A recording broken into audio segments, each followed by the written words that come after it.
This is Janelle's sanctuary, her distraction from the pain, the scars, and her new normal. Things are bad, but I try not to let that consume me while I'm running, because it's like a one outlet that, I have to not have to worry about it or think about it all the time. Where do you find strength? In the future.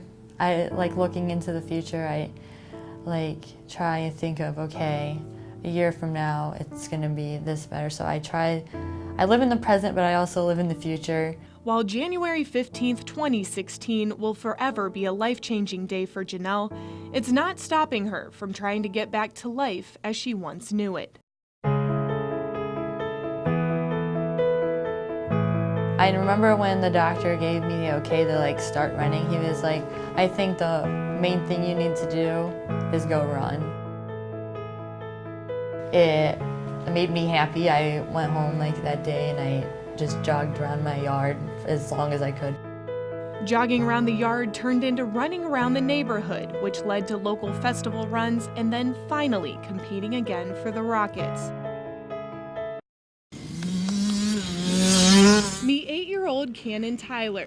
While most kids his age are playing soccer or baseball, Cannon gravitated towards dirt bikes. I wanted to get a dirt bike.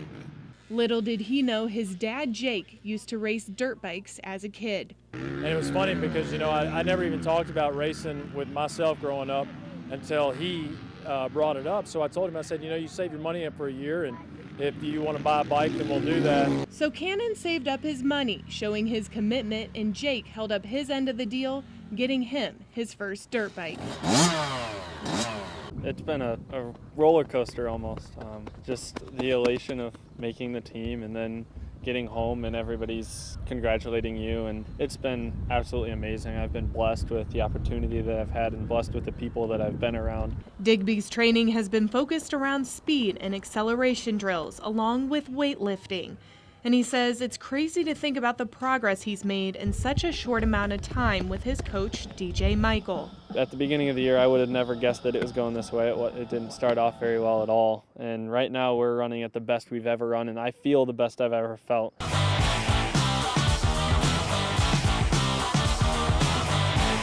are you doing? Ready? Yeah. Ready? Let's go! First time? Yep. First time for everything, right? That's it.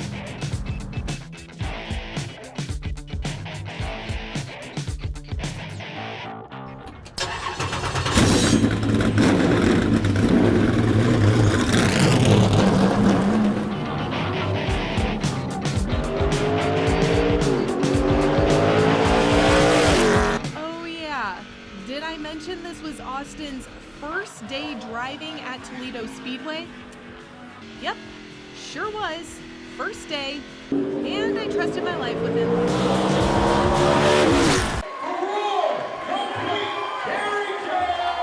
Friday's fight night started like any other for boxer Tommy Bagnasco. It's a pretty standard fight night. I got to the venue, got there nice and early, set my stuff down, got warmed up. The 34-year-old Michigan boxer stepped in the ring to face off against Toledo's Roy Beringer. But just under 2 minutes into the first round, two careers almost ended with one punch. I remember seeing the big white light. His career could have ended. My career would have ended. I wouldn't have boxed. I probably would have never been the same after that. As Bagnasco started seizing and going into cardiac arrest, medics emerged from the crowd to do CPR until the ambulance arrived. Then I remember hearing two women talking, asking how old my daughter was. And I had to tell them she was only 2 months old and I didn't want to die yet. Toledo Hospital doctors and nurses worked to revive Bagnasco. That's also when Bagnasco found out it wasn't the punch which caused his collapse. It was a heart condition he didn't know he had, but one the doctor says he's probably had for years. I always just thought my cardio was bad. I was just like, hey, it's the fight game. You got to push through it. And yeah, here we are. I pushed through all the way to this side. It's not the right side to be on. I just, I don't know, I knew it. His shorts were covering something up, and it was duct tape, and he had a fentanyl patch on him. Brandon then asked Lori to drive him to a nearby hotel. Turns out that would be the last time she would see her son alive. We got that call at 2 in the morning on the 15th. Not a call any parent would want. It's the worst feeling. And on May 16th at Toledo Hospital, Brandon was pronounced dead. I didn't leave his side. And one bad thing, you can't hug him with all them wires on him. That, tough. Because I missed his tight hugs. They wheeled him out. And last time I saw him was when that elevator closed. Worst feeling. That was it. You're not going to see his handsome face again. After he was born, Ben started seeing a specialist and went through testing. It wasn't until January of 2015 that Ben's kidney function deteriorated to just 15%.